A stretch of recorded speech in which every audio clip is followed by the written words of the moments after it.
Examples of what I would consider treatments that have not been proven are laser caps, laser combs, laser clinics, rubbing vitamins and all sorts of lotions and potions into the hair.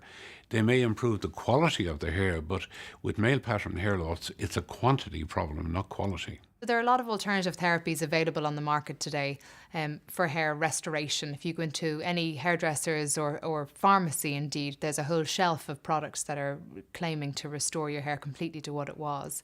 It's interesting that in 20 years that the International Pharmaceutical protocol for hair restoration hasn't changed, and we're really using exactly the same medicines now as we were then, despite all these new things coming and going on the market. Really, at the end of the day, we prescribe things in HRBR that are proven and effective to work.